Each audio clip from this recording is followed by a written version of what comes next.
Aretha Franklin was, and remains, one of the most iconic voices in music history. Known worldwide as the Queen of Soul, her voice carried messages of strength, love, pain, liberation, and dignity that transcended generations. Tracks like Respect, Think, and You Make Me Feel Like, A Natural Woman defined eras, soundtrack movements, and made Franklin a symbol of artistic power and cultural influence. But even as crowds cheered and records sold out, something unexpected was quietly shaping in the background. Something that would only be uncovered after her death. On August 16, 2018, Aretha Franklin passed away in her Detroit home at the age of 76, surrounded by friends and family. At that moment, much of the world mourned a legend. Little did anyone expect that her final act, not her music, but her estate, would trigger a saga of mystery, legal drama, and shocking revelations that would continue for years after she was gone. When the initial reports surfaced, there was confusion. News outlets initially suggested that the Queen of Soul died without a will. Major estates like Franklin's, worth millions, customarily have detailed plans prepared well in advance. But this was different, and the intrigue was just beginning. Then, investigators and family members began to unearth something no one expected. Documents that would change everything. Handwritten wills, hidden, illegible in parts, found in the most unlikely places, including between couch cushions. These weren't just scraps of paper. They were keys to unlocking the fate of a legendary artist's fortune. And what was discovered inside that estate has left even the most seasoned legal experts, the public and fans around the world astonished. What exactly was found? And what does it reveal about Aretha Franklin's wishes, her legacy, and the hidden truth she left behind? This video will take you behind the headlines and into a story of legacy, mystery, and shock, a journey into the estate of a musical legend that nobody saw coming. Long before the world would rise to its feet at the sound of her voice, long before history would crown her the Queen of Soul, Aretha Louise Franklin was simply a child growing up in Detroit, a city alive with rhythm, faith, struggle, and hope. Born on March 25, 1942, she entered a world shaped by music and conviction, a world where voices mattered and words carried weight. Her father, Reverend C. L. Franklin, was not only a prominent Baptist minister but also one of the most powerful orators of his time. His sermons drew crowds from across the country, blending faith with a deep awareness of social justice. The Franklin household became a gathering place for influential figures, gospel legends, civil rights leaders, and musicians who would one day shape American culture. In that environment, Aretha absorbed music the way others absorbed air. From an early age, it was clear she possessed something extraordinary. She didn't simply sing, she felt. Her voice carried emotion far beyond her years, shaped by the gospel hymns echoing through New Bethel Baptist Church. Sitting at the piano, barely tall enough to reach the keys comfortably, she taught herself to play by ear. There were no formal lessons.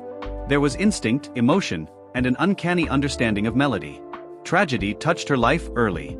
Her mother, Barbara Franklin, passed away when Aretha was just 10 years old. The loss left a deep imprint on her spirit, one that would later emerge in the ache, longing, and vulnerability woven into her music. Even as a child, she learned that strength often grows from sorrow. By her teenage years, Aretha was already performing alongside her father, traveling the gospel circuit and recording her first gospel album. Audiences were stunned. Church walls seemed too small for a voice that powerful, too contained for the emotion she poured into every note. People didn't just listen, they testified. They wept. They believed. Yet gospel alone would not define her destiny. In her late teens, Aretha made the bold decision to cross into secular music. It was a risky move, one that many in the church questioned. But she carried her gospel roots with her, infusing soul music with spiritual fire. When she signed her first major record deal, the industry saw promise. But it would take time before the world truly understood who she was. The turning point came in the late 1960s. When Aretha recorded Respect, she didn't just reinterpret a song, she reclaimed it. Her version became an anthem, not only for women but for anyone who had ever demanded dignity. Suddenly, her voice wasn't just filling radios, it was echoing through the civil rights movement, through marches, living rooms, and hearts across America. Hit after hit followed. Chain of Fools. Think. I Say a Little Prayer. Each song revealed a different side of her, commanding, tender, defiant, vulnerable. She became the first woman inducted into the Rock and Roll Hall of Fame, collected countless awards, and set records that would stand for generations. But while the public saw the crown, the gowns, and the accolades, Aretha remained deeply private. She guarded her personal life fiercely. Interviews revealed only fragments. Even as she stood on the world's biggest stages, there were parts of her life she kept hidden, locked away from public view. She trusted few people completely.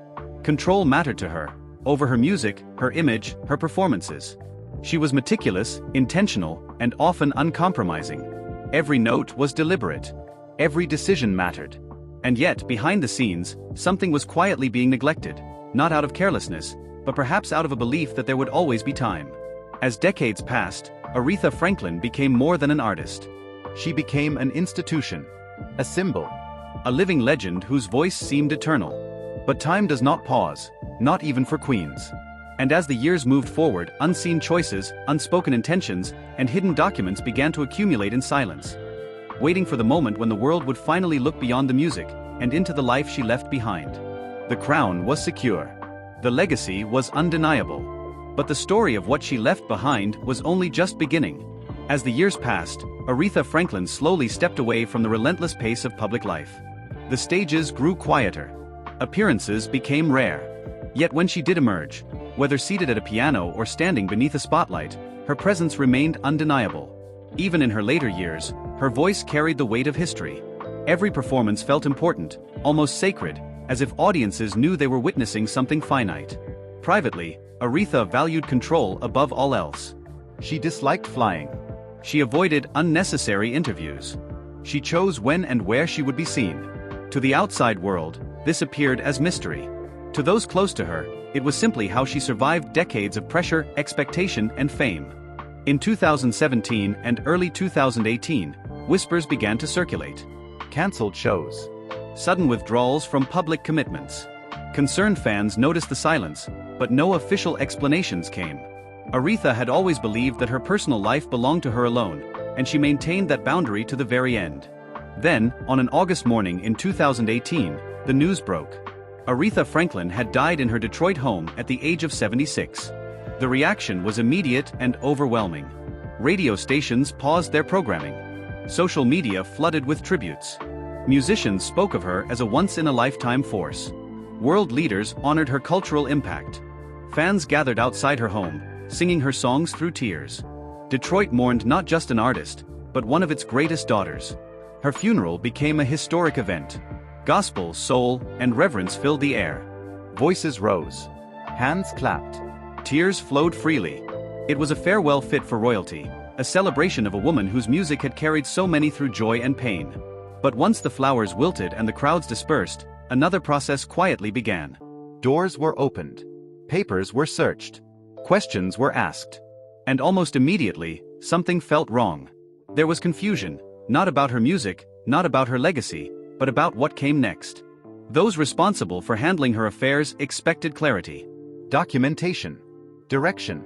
After all, Aretha Franklin was meticulous about her career. She negotiated contracts personally. She knew her worth. She understood power. So where were the instructions? Where was the plan? As days turned into weeks, a startling realization emerged, one that stunned both family members and legal professionals alike. There was no clear, formal will on record. For someone whose estate was believed to be worth tens of millions of dollars, the absence of a documented plan felt unthinkable. And yet, that was exactly the situation unfolding behind closed doors. What should have been a private, orderly transition was becoming something else entirely. And the silence she had guarded so carefully in life was now creating chaos in death. When word spread that Aretha Franklin may have died without a formal will, disbelief rippled through the legal world. High-profile figures typically leave behind carefully structured estates. Teams of lawyers, trusts, and signed documents ensuring that every asset is accounted for. But this was different. This was messy. And the deeper they looked, the more complicated it became. Without a confirmed will, the estate entered unfamiliar territory. Questions multiplied rapidly. Who would inherit what? How would properties be divided? What about future royalties from one of the most valuable music catalogs in history? Every unanswered detail carried emotional and financial consequences. Her sons, grown men with their own lives, now found themselves standing on uncertain ground. There was grief, yes. But grief soon collided with confusion, frustration, and disbelief. Each believed he understood his mother's wishes. Yet without written proof, beliefs meant little. Lawyers stepped in. Probate proceedings began. Courtrooms replaced living rooms. Private conversations became legal arguments. And a process that should have honored a legend began to expose deep divisions. At first, the assumption was simple: no will existed. But assumptions have a way of collapsing under scrutiny. As personal items were sorted and rooms carefully searched, something unexpected surfaced. Handwritten notes. Pages tucked away among belongings. Documents that looked informal, even careless, yet carried enormous implications. These were not neatly typed legal papers. They weren't stored in a safe or delivered to an attorney.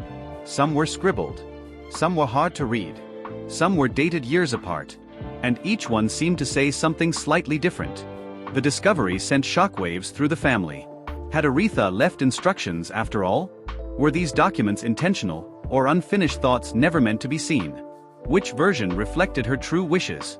The Queen of Soul had left behind not clarity, but a puzzle. And at the center of that puzzle were handwritten pages that no one expected to matter. Pages that would soon pull her family into a legal battle unlike anything they imagined. What was once assumed to be a simple absence was becoming something far more shocking. Because the truth wasn't that Aretha Franklin left nothing behind. It was that she left too many questions, hidden in plain sight, waiting to be found. And the most astonishing discovery had yet to come. After the initial shock of discovering that no formal will had been filed, attention turned to Aretha Franklin's home in Detroit, the place where she had spent her final days, and the place where much of her private life had unfolded away from the public eye. To outsiders, it was simply a residence. To those now tasked with sorting through her belongings, it felt more like a vault filled with unanswered questions. Room by room, drawers were opened. Closets were examined. Filing cabinets were searched with growing urgency. Each discovery raised expectations, and then quietly crushed them. There were awards, plaques, photographs, handwritten lyrics, and personal mementos from a lifetime of extraordinary achievement. But the one thing everyone was searching for remained elusive. No neatly organized legal folder. No envelope marked will. No instructions clearly outlining her final wishes. Instead, what emerged was a portrait of a woman who lived intensely in the present. Aretha kept papers close. She wrote things down by hand. She trusted her memory. Important documents were mixed among everyday items, a habit that in life worked for her. In death, it created confusion. Family members grew uneasy. Lawyers became cautious. Every piece of paper suddenly mattered. Even scraps were examined closely, turned over, and debated. The possibility that something critical had been overlooked loomed over every search. Then came the realization that changed everything. Someone found handwritten documents. They weren't official. They weren't typed. They weren't notarized. But they were unmistakably hers. Her handwriting, her phrasing, her unmistakable voice carried through ink and paper. Dated years apart, these pages appeared to contain personal instructions about her property, her money, and her wishes. The discovery raised immediate tension. Which document mattered most? Were they drafts or final decisions? Did she intend for anyone to find them? The house that once echoed with music now held silence thick with uncertainty. What should have been a straightforward process had turned into a careful excavation of intent, and everyone involved knew that one wrong interpretation could change the fate of millions.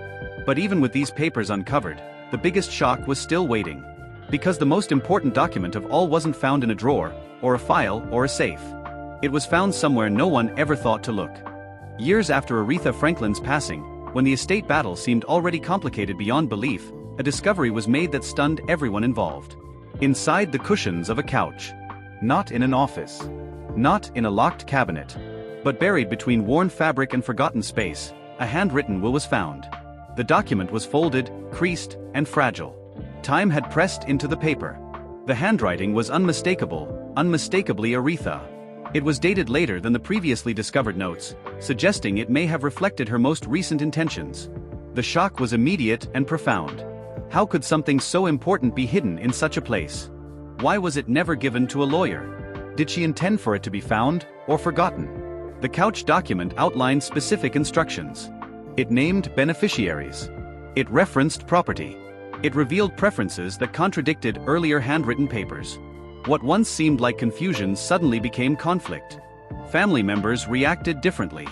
Some felt relief, believing the mystery was finally solved. Others felt blindsided, questioning the validity of a document found in such an unconventional way. Emotions ran high. Trust wavered. Grief resurfaced in new, painful forms.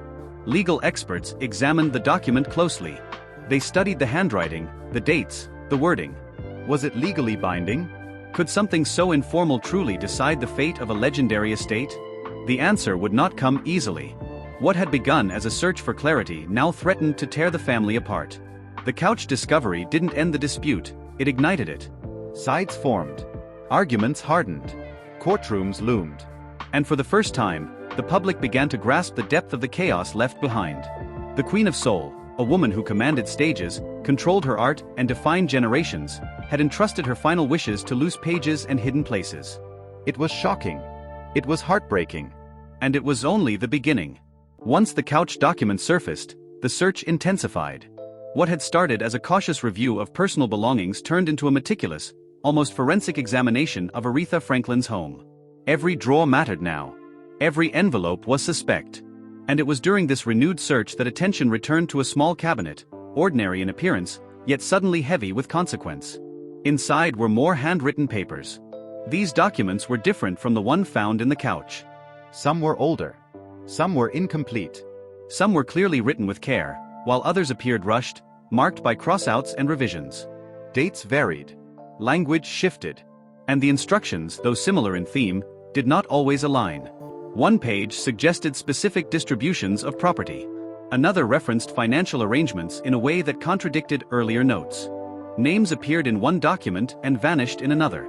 Certain conditions were mentioned in passing, then omitted entirely elsewhere. It was as if Aretha had been thinking aloud on paper over the years, refining her wishes privately, without ever finalizing them in a conventional way. The implications were staggering. Which document represented her true intent? Did the most recent writing override the earlier ones? Were these working drafts, or declarations meant to stand on their own? Legal experts would later explain that handwritten wills can be valid under certain circumstances. But validity was only part of the problem. Consistency mattered. Intent mattered. And here, intent seemed to evolve from page to page. What became clear was this: Aretha Franklin had not ignored her estate. She had thought about it, often. She had written about it, repeatedly. But she had done so in solitude, trusting that her handwriting would speak for her when she no longer could. Instead, it spoke in fragments. The cabinet documents didn't resolve the mystery. They deepened it. They transformed a question of absence into a clash of interpretations. And with every new page uncovered, the emotional weight on her family grew heavier. Because now, the issue wasn't whether Aretha left instructions. It was which version of her wishes deserved to be honored. And that question would soon divide her sons in ways no one anticipated. Grief has a way of resurfacing when expectations collide. For Aretha Franklin's sons, mourning their mother became inseparable from navigating her unfinished plans. Each son believed he understood her. Each felt a personal connection to her intentions. And as the handwritten documents came into focus, those beliefs hardened into positions. One son supported the documents found earlier, arguing that they reflected long-standing wishes expressed over time. Another believed the couch document, dated later, represented her final word, informal though it may have been. The third struggled with the idea that anything found in such a place could truly reflect a deliberate decision. What had once been private family discussions now carried legal consequences. Emotions flared. Old tensions resurfaced. Conversations that might have been resolved quietly were instead filtered through attorneys and court filings. Trust eroded, not just in documents, but in one another. Each brother felt the weight of responsibility, not only to himself, but to their mother's legacy. To the public, it looked like a dispute over money. To the family, it was something far more painful. It was about validation. About recognition. About whose understanding of their mother would be preserved in history. Every handwritten line became symbolic. A name mentioned, or omitted, felt personal. A condition attached to inheritance felt like judgment. The estate was no longer just assets and royalties, it had become an emotional battleground. And as the brothers took opposing sides, it became clear that resolution would not come through compromise. It would come through court. The probate trial unfolded slowly, methodically, and under intense scrutiny. At its core was a simple question with an impossibly complex answer: which handwritten document should be recognized as Aretha Franklin's true will? The timeline stretched back years. Judges and jurors examined dates, handwriting, and context. Witnesses testified about where documents were found, when they were discovered, and how they were handled. Experts weighed in on the nature of handwritten wills and the standards required to prove intent. One moment stood out above all others: the discussion of the couch document. Jurors were asked to consider not just the words on the page, but the circumstances surrounding them.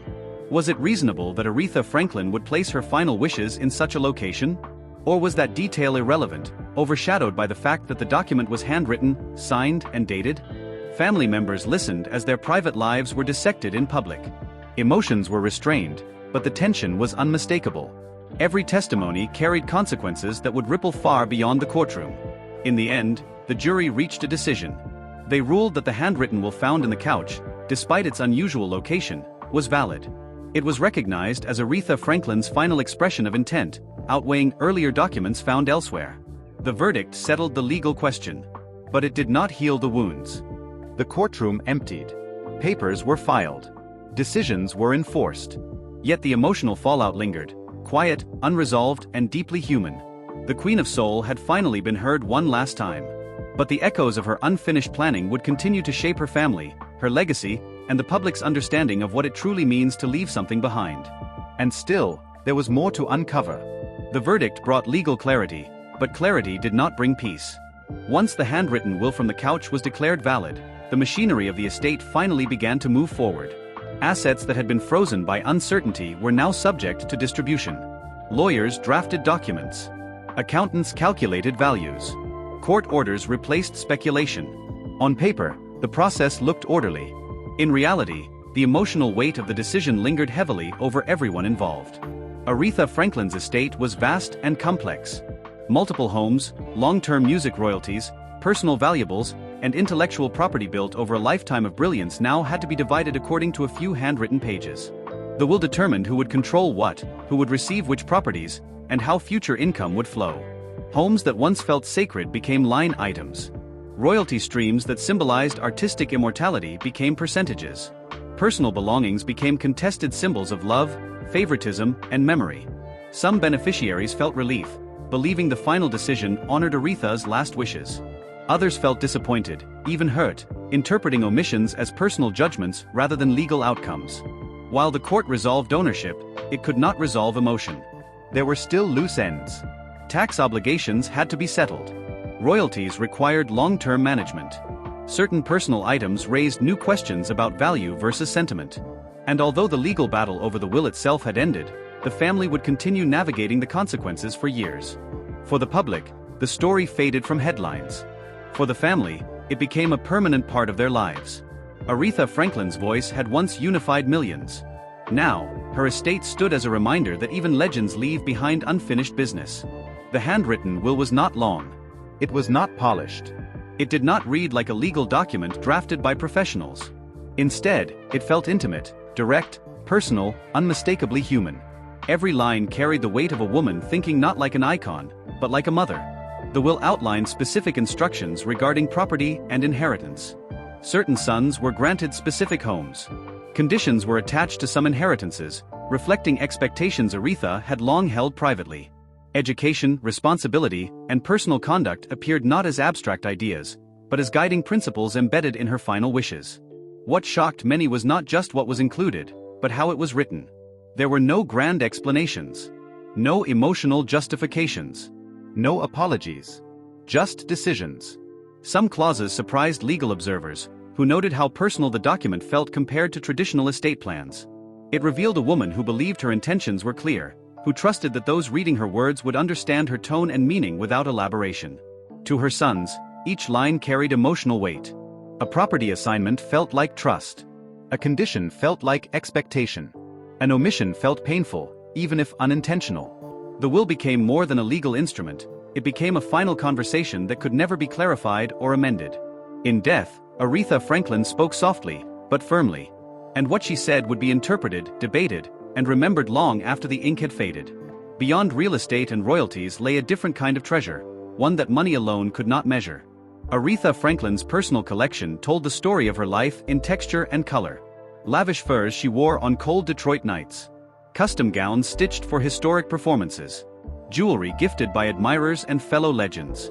Awards stacked carefully, some displayed proudly, others tucked away as if they belonged to another life.